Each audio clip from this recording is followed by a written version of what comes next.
Programa Economia Dia a Dia. Apoio Cultural Bradesco S.A.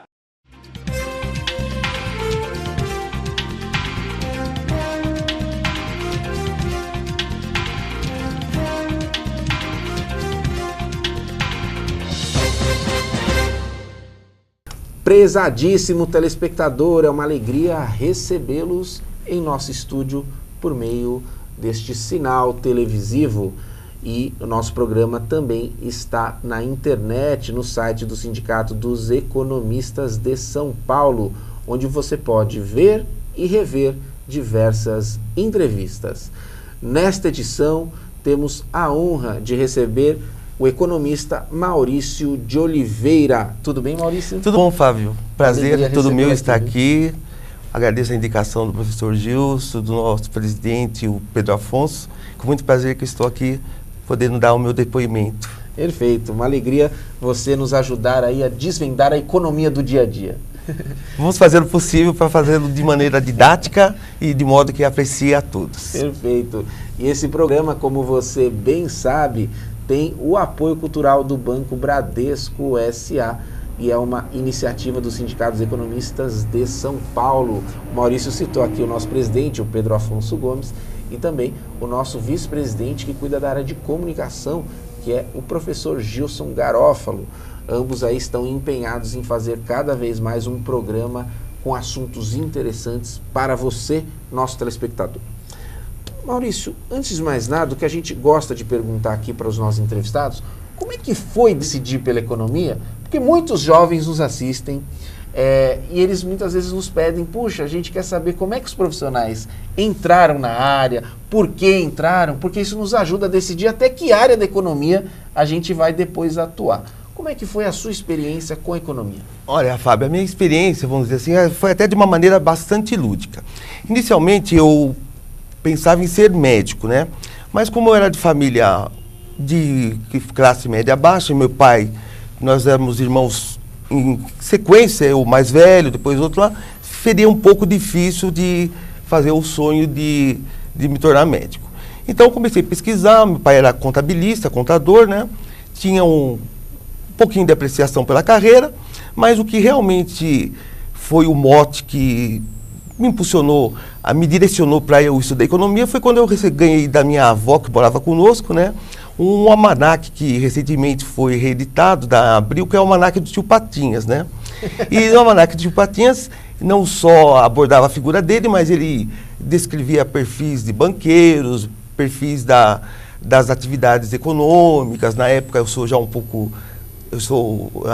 da minha juventude, era nos anos 70, então o desenvolvimento econômico, a Transamazônica, o milagre econômico, e isso me incentivou. Como eu fiz o cursei técnico de contabilidade, automaticamente eu me direcionei e fiz vestibular para economia. E desde então me empenhei na carreira, fiz o curso de economia, fiz pós-graduação também em economia, fiz alguns cursos de especialização e tive, vamos dizer assim, o privilégio de trabalhar como economista por muitos anos no Banco do Estado de São Paulo, o antigo Banespa, que hoje já não mais existe, né? E aí então se apaixonou pela área, resolveu fazer graduação onde? Como eu disse, na Faculdade de Economia São Luís. Hoje ela também não mais existe, ela foi incorporada pela PUC, né, Pontifícia Universidade Católica, mas na época era uma das escolas mais tradicionais de São Paulo na área, né? E pela FUVEST, que começou naqueles anos de 1979, eu ingressei via FUVEST nessa instituição. Perfeito. Só que depois, ao longo do tempo, você fez uma pós-graduação em mercado de capitais, fez pós-graduação em economia brasileira, só que em um determinado momento você fez um bacharelado em direito. Exatamente. Como é que foi essa relação e como hoje essas duas ciências te ajudam no seu trabalho? Bom, vamos dizer assim, foi uma complementação que eu vi no direito. O conhecimento de economia aliado ao do direito dá uma melhor visão do conjunto da atuação do profissional. Mesmo porque na área de direito eu pretendo me especializar na parte tributária e no direito empresarial e econômico. Ambos campos que têm bastante similitude com a economia.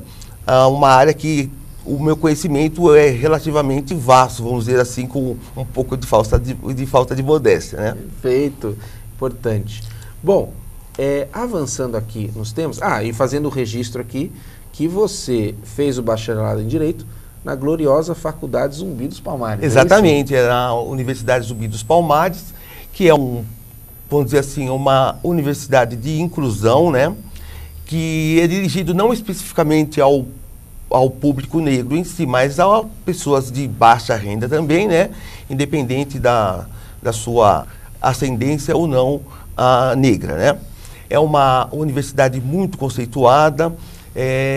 O reitor, à época, o professor José Vicente, que continua até grande agora, liderança acadêmica, ele, através dos convênios e da atuação junto a instituições governamentais, internacionais, inclusive, com convênios com universidades americanas, produziu um ambiente acadêmico muito propício àqueles que não têm condições econômicas maiores de fazer um outro curso. No meu caso específico, a opção por lá foi justamente para sentir um ambiente mais próximo da realidade do que se encontra o povo afrodescendente aqui no Brasil. Eu teria, sim, condições de pagar uma outra faculdade, mas eu preferi fazê-la num local que pudesse, vamos dizer assim, me aproximar um pouco mais das raízes históricas das quais eu sou ligado, né? Perfeito. Bom, um abraço aí ao José Vicente, que é um frequentador assíduo da TV aberta, onde é transmitido também o programa Economia Dia a Dia. Inclusive já possuiu o programa aqui, que chamava-se Negros em Foco. Então, e o Economia Dia a Dia faz parte da história da TV aberta, até porque é o programa mais antigo da emissora em atividade. Então, a gente acaba funcionando também como uma enciclopédia aqui, contando um pouquinho da história da televisão. Bom, avançando aqui no tema, eu gostaria de tratar com você de alguma das suas especialidades, por exemplo, o mercado de capitais. Perfeito. O que a gente vê hoje que a sociedade, o senso comum, no popular, as pessoas têm dificuldades em entender como é que funciona esse mercado, como é que funcionam as possibilidades de investir, enfim, tem ainda muita falta de informação sobre isso. Eu queria que você discorresse um pouco, apresentasse um pouco esse conceito, o que é, como é que funciona, para quem nos assiste. Perfeito. Olha, o mercado de capitais brasileiro, nosso sistema financeiro, pode-se dizer que é um dos mais avançados do mundo. Essa especificidade é muito motivada pela nossa experiência histórica no trato com a inflação.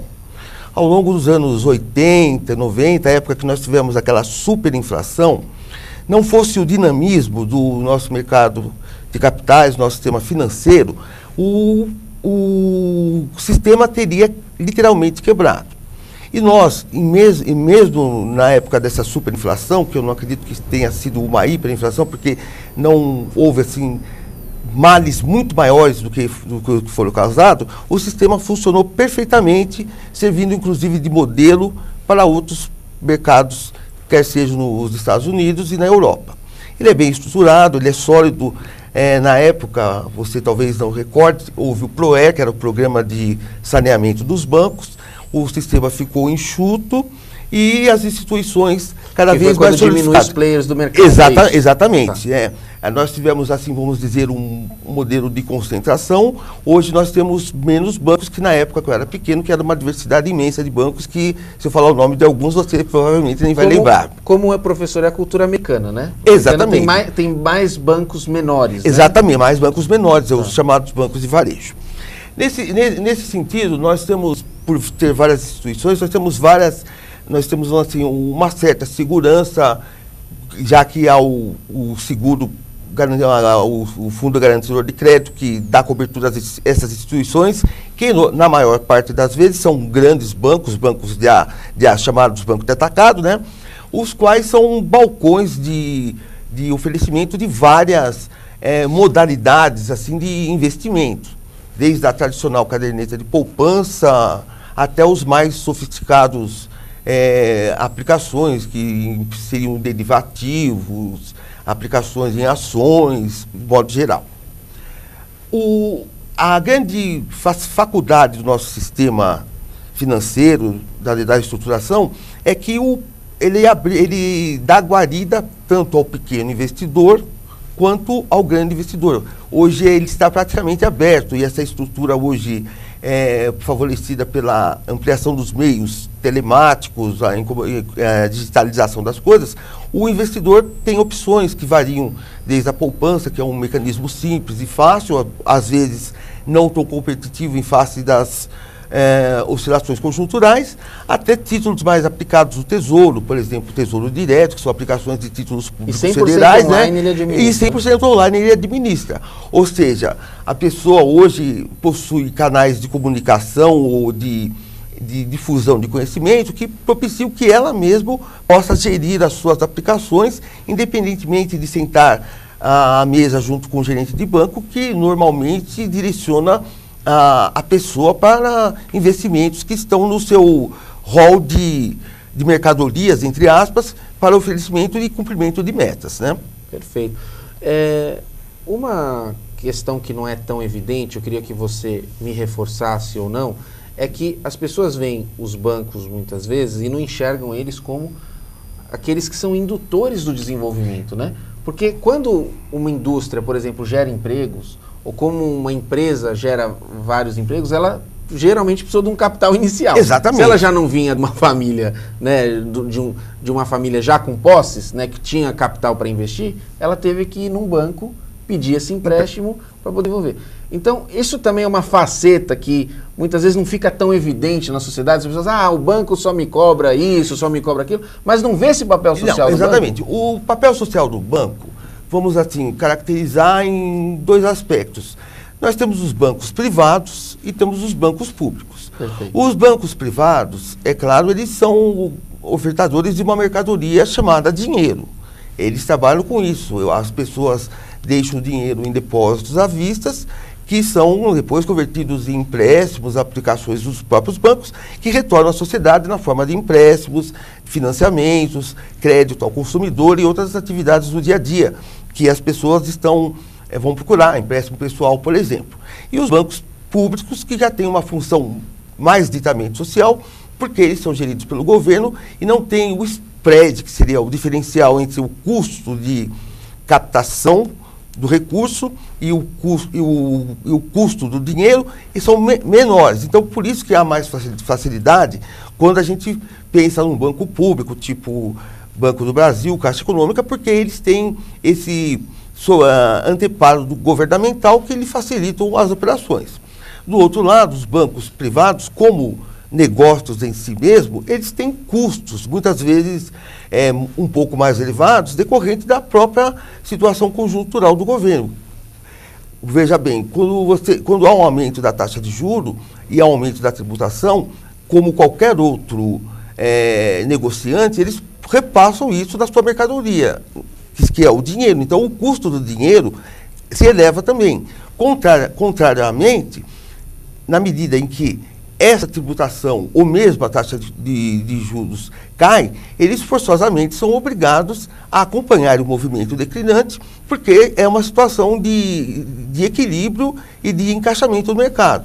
Então, não é uma questão de vilanizar a atividade bancária. É uma atividade como outra qualquer, só que a especificidade dela é trabalhar com uma mercadoria que chama dinheiro e que tem um custo relativo a ele, que muitas vezes a pessoa não entende esse custo. E também, às vezes, não entende o risco que o banco exatamente, sofre. O risco, exatamente. Quando ele não é ressarcido. Exatamente. Então, ele tem que pensar nisso. Exatamente. Bem lembrado, Fábio, quando você tem a composição do spread, né, que é a diferença que eu já te expliquei, você está embutindo também o risco, a taxa de inadimplência, que em situações de economia mais diversas, né, ela tende a aumentar. Então, o banco, como para manter a sua solidez e a sua credibilidade, ele embute também uma expectativa em relação aos não pagamentos que eventualmente poderão acontecer, né? Perfeito.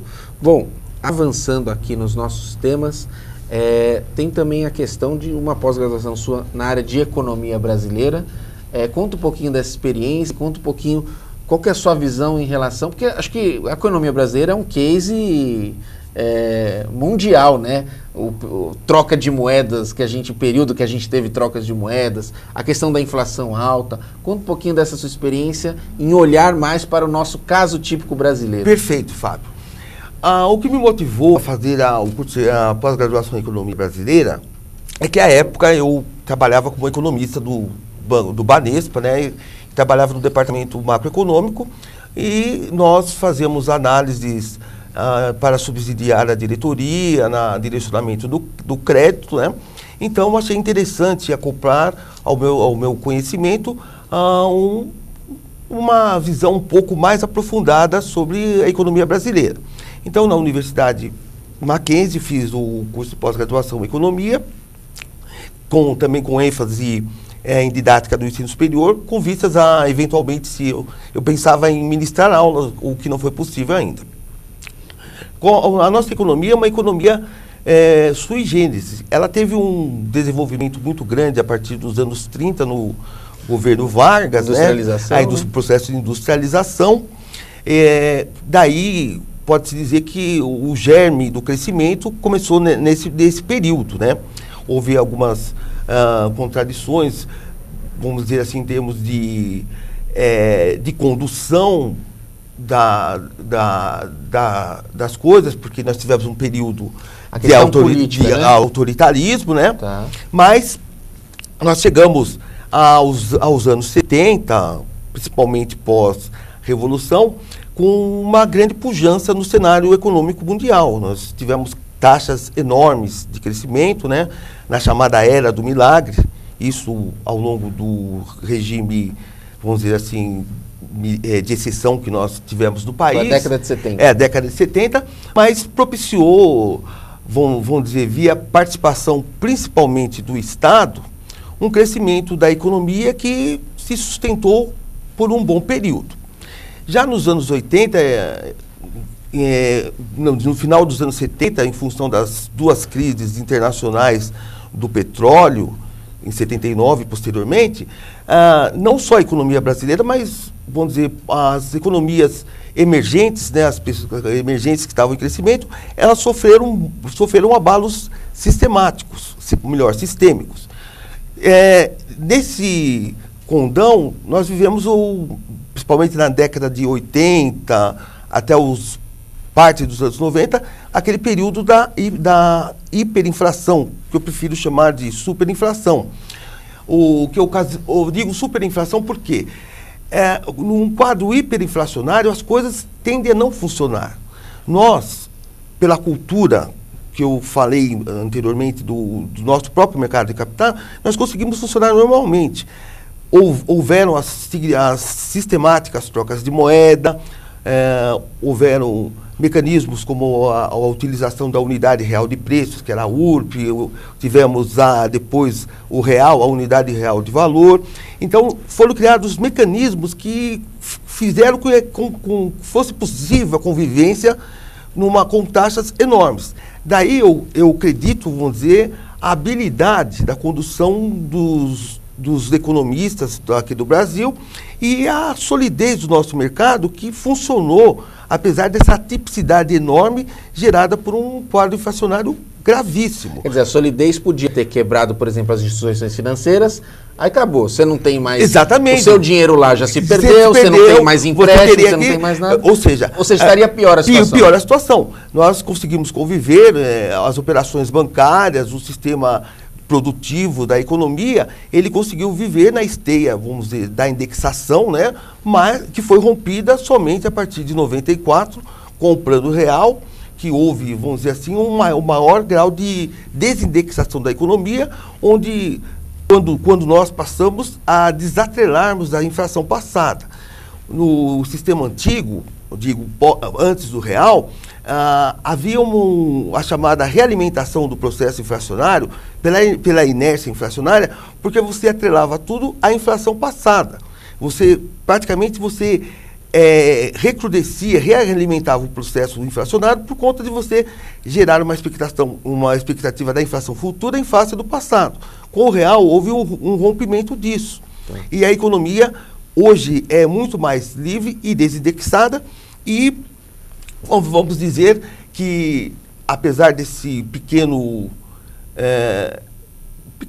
surto inflacionário de 2 anos atrás, o governo tem patrocinado com seus mecanismos de controle ao seu dispor, notadamente a política monetária refletida nas taxas de juros e nas tentativas de aperto fiscal, reduzir a expectativa inflacionária e conduzir a economia de maneira que ela retome a sua trajetória de crescimento. E estamos aqui no programa Economia Dia a Dia, falando sobre as vivências deste economista Maurício de Oliveira, que é uma das propostas deste programa. Trazer aqui os profissionais e que eles contem a sua trajetória e, a partir dela, a gente entenda esta economia do cotidiano, esta economia que nos afeta, essa economia do dia a dia. No próximo bloco, vamos falar sobre previdência e contas públicas. Não sai daí, a gente já volta.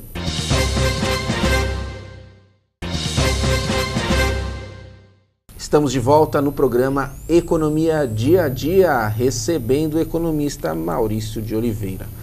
Maurício, e a questão, por exemplo, das contas públicas do nosso país? Qual que é a sua opinião como técnico, né, pessoal, como técnico, a respeito dessa questão? Ou seja, o governo está realmente, ou tradicionalmente, né, e independente de partido ou de bandeira ideológica que ocupou a nossa presidência, mas o governo brasileiro tradicionalmente gasta mesmo muito e deve gastar mesmo? Como é que funciona isso? Olha, Fábio, dentro da economia é importante que haja o equilíbrio dos gastos governamentais. Como orçamento doméstico? Criticam essa metáfora, mas é como orçamento doméstico? Exatamente, seria como orçamento doméstico. Afinal de contas, o governo ele recebe as suas receitas, que são os impostos, taxas e contribuições, que a sociedade lhe dá, e ele tem que manter uma política de gastos compatível com a manutenção e o uso adequado desses recursos. Vendo bem, nós vivemos uma ruptura política, que não vamos entrar no mérito, e houve a sucessão da presidente anterior pelo atual governo. A primeira providência que ele tomou foi estabelecer um teto de gasto orçamentário. Projetado para 20 anos. Exatamente. Providência que, no meu ponto de vista, eu que acompanhei bastante as contas públicas, eu acho que é adequado. Porque o governo, ele pode usar o gasto como motor de crescimento, como o governo anterior vinha fazendo. Mas isso está a um limite que... Porque se ele gasta em demasiado, ele deixa de atender às necessidades, às vezes, de algum setor específico e fomenta também tensões inflacionárias. Nesse sentido, a reforma a adoção do teto de gasto governamental foi uma atitude assim, positiva do governo, e a limitação de gastos também, e as reformas que ele vem procurando implementar, seja a reforma tributária e também a reforma previdenciária, seriam também anteparos que conduziriam a uma melhor desenvoltura da economia em termos de crescimento e controle tanto das taxas de juros como da inflação. Veja, o governo conseguiu trazer a inflação hoje para casa dos 3%, que é um número que a gente não vê há anos. Isso foi fruto, primeiro, da contenção de gastos que teve, apesar do quadro recessivo que havia a queda da arrecadação, mas ele conseguiu promover vamos dizer, esse esforço concentrado que já está surtindo efeito assim de médio prazo. Tenta-se agora também promover a reforma tributária e a reforma previdenciária. Isso sem falar da reforma trabalhista, que começou a vigir desde o dia 11 de novembro, né?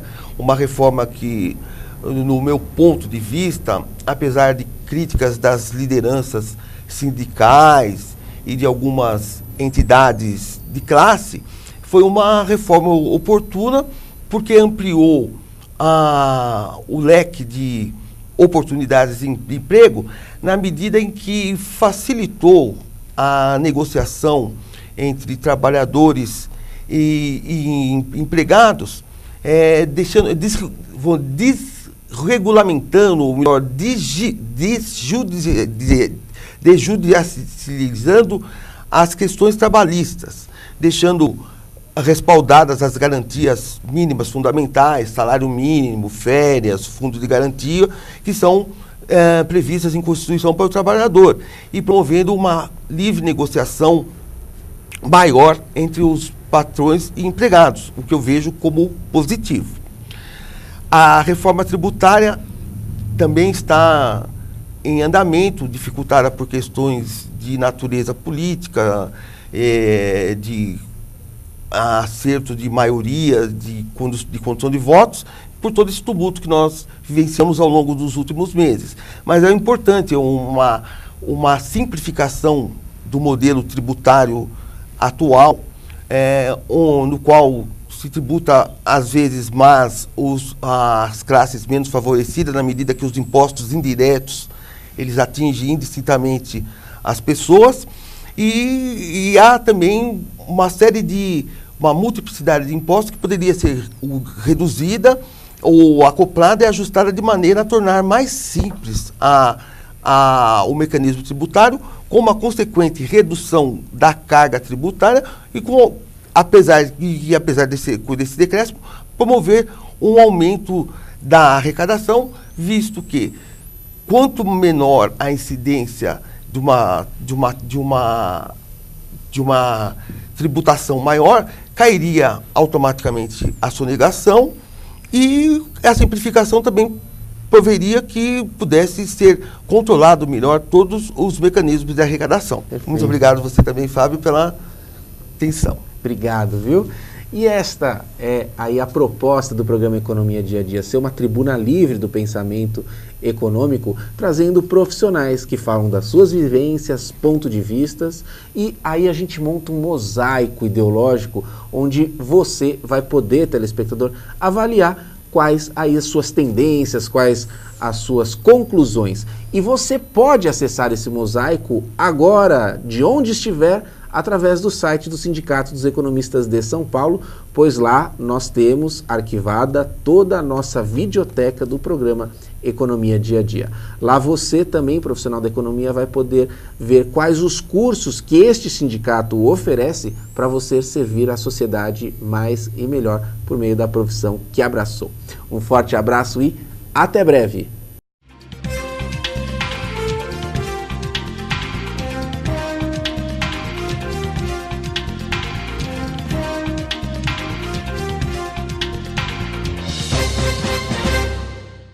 Programa Economia Dia a Dia. Apoio Cultural Bradesco S.A.